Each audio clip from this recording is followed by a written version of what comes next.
Kita lihat apakah deretan rekomendasi saham Mas Emil Fajriski analis Stock Now hari ini banyak sektor perbankan kita simak dalam grafis berikut ini. Rekomendasi saham pilihan pemirsa kami rangkum, diantaranya ada Harum, kemudian ada Pani dan juga ada S Hardware. Semuanya direkomendasikan buy. Tidak ada perbankan Mas Emil, kenapa?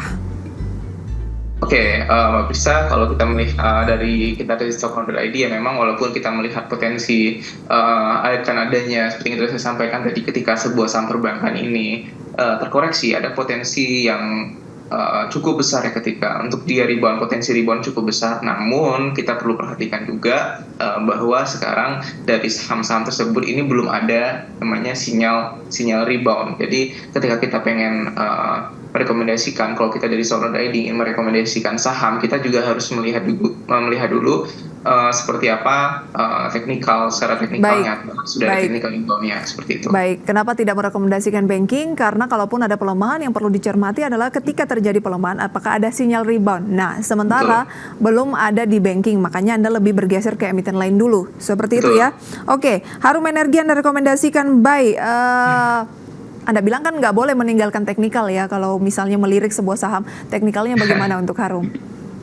Oke, untuk dari Harum sendiri, kalau kita melihat dari pergerakan teknikalnya, Harum ini pada closing kemarin kan naik 5,9% ya, dengan candlestick yang cukup powerful ya kalau saya lihat.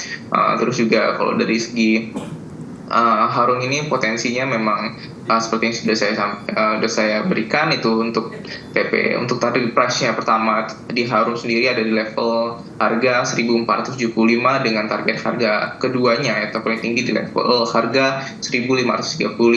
Dan kalau juga saya melihat dari segi akumulasi dalam beberapa hari terakhir atau minggu ke belakang kemarin, ada akumulasi yang cukup masif di saham Harum, yang ini juga berjalan signifikan dengan pergerakan harga sahamnya yang bergerak bisa saya katakan powerful ya untuk candlestick pada closing pekan kemarin. Baik, Harum bisa masuk di posisi-posisi berapa kira-kira? Oke, kalau yang dari yang kita rekomendasikan di harga 1430 ya. Namun kalau kita lihat di sini sekarang ini sudah membuat harga di 1440. Mungkin untuk target amannya ya, untuk ketika dia koreksi ada kemungkinan dia turun harga, mungkin kita bisa entry di harga paling di harga atau di angka psikologisnya di level 1400. Itu sudah paling angka psikologisnya. Oke, 1400-an untuk akumulasi beli dengan peluang target 1475 dan 1535 ya? Betul. Oke, ini berarti Harum lebih ke jangka pendek ya Mas Emil? Iya, betul. Itu jangka pendek. Baik, nanti kita kenapa jangka pendek. Oke, kalau Pani dan S Hardware? Oke, Pani kalau kita lihat dari secara pergerakannya sama seperti Harum ya, kurang lebih dari mirip-mirip kurang lebih ya. Karena kemarin dia sempat di tanggal 21 Agustus dia sempat naik, terus koreksi, terus 2 hari berturut-turut, pada pekan kemarin juga naiknya 12%, dan hari ini lanjut naik lagi ya, udah open market naik lagi. Dan kalau kita melihat pada perdagangan kemarin juga candlestick-nya naiknya harga Pani ini diiringi dengan volume yang besar juga, artinya kenaikan harga Pani ini benar-benar diiringi dengan partisipasi masyarakat. Seperti itu, Mbak. Oke, untuk itu Anda merekomendasikan Pani begitu ya. Kalau kita lihat Pani ini dalam 3 bulan terakhir sudah naik 26% dan kemarin net foreign buy-nya mencapai 24 miliar ya? Iya. Oke, ada peluang target ke level berapa untuk Pani?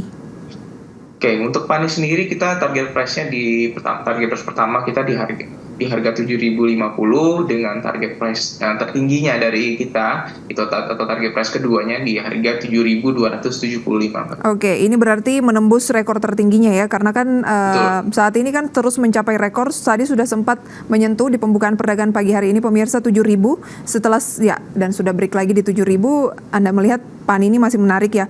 Nah, ini kan udah pembukaan sesi 1 dan sudah mencoba 7.000, boleh langsung masuk ke Pani atau tunggu dulu? Oke, kalau kita lihat dari pergerakan PANI sekarang ya, nampaknya volume juga belum begitu besar, tidak seperti sama volume kemarin. Kita juga harus tunggu dulu apakah akan adanya aksi taking profit, karena kemarin kenaikannya aja udah 12% ya untuk pada perdagangan kemarin. Apabila dihitung dari tanggal 21 Agustus, kenaikan PANI ini udah hampir 24%. Oh, oke. Jangan buru-buru ya. Rawan aksi taking profit. Baik, sudah menguat sejak hari Jumat lalu pemirsa, dengan penguatan paling signifikan itu terjadi pada hari Selasa 12% dan pagi hari ini naik lagi 5%, break di posisi 7.000, mencoba untuk break di level psikologis itu ya. Satu lagi salam rekomendasi Anda, ACES. Oke, untuk ACES. Ya, untuk ACES sendiri memang kemarin pergerakannya untuk kita ini jangka pendek menarik ya untuk candlestick-nya. Pertama dari segi volumenya memang untuk secara tren jangka pendek dia sedang berbentuk sideways ya, untuk trennya sideways. Namun di sini kita bisa ambil technical rebound-nya. Technical rebound-nya itu dia di harga 710, kurang lebih dia di harga ada support dari 710, sehingga kita bisa mengambil momentum untuk technical rebound-nya ini di harga tersebut dengan target price yang dari Stockmanager ini sampaikan itu di harga 760 dengan target price keduanya di harga 785. Baik. Itu dia rekomendasi untuk Harum PANI ACES. Singkat saja, kenapa Anda lebih kalau saya lihat target-targetnya ini kan lebih ke target yang jangka pendek gitu ya. Apakah memang saat ini momentumnya lebih ke trading jangka pendek atau seperti apa? Iya, memang kalau kita melihat sekarang dengan kondisi pasar yang sekarang, ada baiknya kita untuk trading jangka pendek terlebih dahulu, karena pertama dari pergerakan ISG, walaupun ISG ini sendiri sudah berkali-kali berusaha menyentuh all time high-nya. Di sini kita bisa mengatakan bahwa ISG ada potensi untuk dalam fase yang overbought ya, jadi ada kemungkinan ISG ini koreksi. Jadi ketika ISG koreksi ada kemungkinan saham-saham yang lain kan akan terdampak merah juga. Baik, ini hanya peluang-peluang jangka pendek di tengah indeks harga saham gabungan yang sudah overbought, sehingga ada peluang terjadinya koreksi. Nah, untuk mengamankan koreksi yang dalam dan mengalami kerugian, nah strateginya itu trading jangka pendek di emiten-emiten yang tadi Anda sampaikan, begitu ya? Betul. Oke, kita melihat pembukaan perdagangan sesi pertama. Waktu menunjukkan pukul 9:06 pemirsa, di mana indeks harga saham gabungan terpantau melemah sekitar 0,08% di 7.591, berusaha untuk kembali ke posisi 7.600 yang sudah sempat dicapai, begitu ya. Itu dia pembukaan pada pagi hari ini melemah sekitar 7 poin. Nanti akan kita ulas pemirsa lebih jauh mengenai pembukaan perdagangan saham-saham apa yang menjadi gainers losers based on value dan tips investasi dari Mas Emil. Tapi usai jeda tetaplah bersama kami dalam segmen Market Buzz. Terima kasih pemirsa, kita masih berbincang bersama dengan Mas Emil Fajrizky, analis dari Stocknow, dan kita akan menyimak lebih lanjut pembukaan perdagangan sesi pertama tadi, di mana indeks harga saham gabungan bergerak di teritori negatif, dan update-nya seperti apa pemirsa dapat Anda saksikan di layar. Saham yang menjadi gainers dan juga losers based on value di pembukaan pada pagi hari ini.